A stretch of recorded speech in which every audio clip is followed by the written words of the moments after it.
ராதே கிருஷ்ணா என்ற ஒரு அருமையான கதை நீங்களும் கேட்டிருக்கலாமா? அதாவது ஒரு ஊர், அது பக்கத்துல ஒரு ஆறு ஓடிட்டு இருந்தது. ஆற்றின் அந்த கரையிலே காடாக இருந்தது. அங்கே ஒரு சன்னியாசி ஒரு குடிலை அமைத்து பூஜையெல்லாம் செய்து கொண்டிருந்தார். அவருக்கு பால் அந்த கிராமத்தில் இருந்து ஒரு பெண் கொண்டு வருவது வழக்கம்.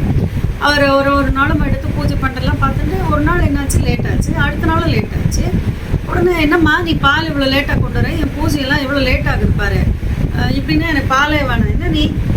இல்லை சாமி, நான் சீக்கிரம் தான் வந்துடுறேன், இந்த ஆற்றை கடந்து வர்றதுக்கு கஷ்டமாக இருக்குது. என்ன நீ பிறவி பெருங்கடலே கிருஷ்ணா கிருஷ்ணான்னு சொல்லி ஒருத்தரும் கடந்துட்டு வராங்க, நீ இந்த ஆற்றை கடக்கிறது போய் பெரிய விஷயமா பேசிகிட்டு இருக்க அப்படின்னு சொல்லிட்டேன். அப்புறம் அடுத்த நாள் ஆச்சு, அவர் குளிச்சு எல்லாம் ரெடியாக கரெக்டாக பால் வந்துடுது. அதுக்கும் அடுத்த நாளும் பார்க்குறேன், கரெக்டாக வந்துடுது. பரவாயில்ல, இந்த பொண்ணு கரெக்டாக கொண்டு வந்துட்டாளே அப்படின்னு அவர் பார்க்குறாரு. அந்த பொண்ணு வர நேரம், எப்படிம்மா இப்போல்லாம் நீ சீக்கிரம் கொண்டு வந்துடுற அப்படின்னு கேட்டார். அந்த பெண் சொன்னா, சாமி நீங்கள் தான் ஒரு மந்திரம் சொன்னீங்களே, அதை சொல்லி தான் வரேன் அப்படின்னு. நான் சொல்கிறேன், ஆமாம் நீங்கள் மந்திரம் சொன்னீங்களே, அதை வச்சு தான் நடந்தாரு.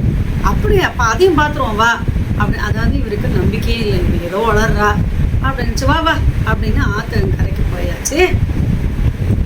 உடனே அவர் அந்த வேஷ்டி அந்த தண்ணி, அவள் கிருஷ்ணா கிருஷ்ணா என்று சொல்லிக்கொண்டு அவள் நடக்க ஆரம்பித்து விட்டாள்.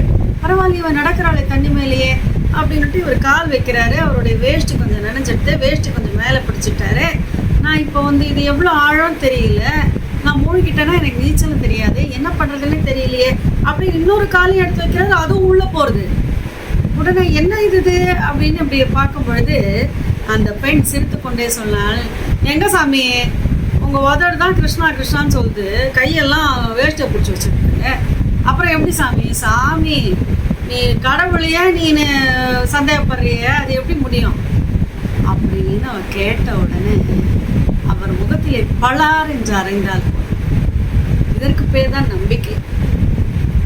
மந்திரமாவது நீருன்னு சொல்லி நம்ம நீரை எடுத்து பூசிக்கின்றோமே, கோபி சந்தனம் விட்டு கொள்ளுகின்றோமே, எந்த விஷயமாக இருந்தாலும் அதில் நம்பிக்கையோடு செய்து கொள்கின்றோமே, அதுதான் பக்தி. நம்பிக்கை இல்லாமல் வேண்டாம், ஆனால் ட்ரை பண்ணி பார்க்கலாம். ஓ அவங்களாம் அப்படி சொன்னாங்கல்ல, பார்க்கலாமா, ட்ரை பண்ணி பார்க்கலாமா, நடக்குமா, அவ்வளோதான்.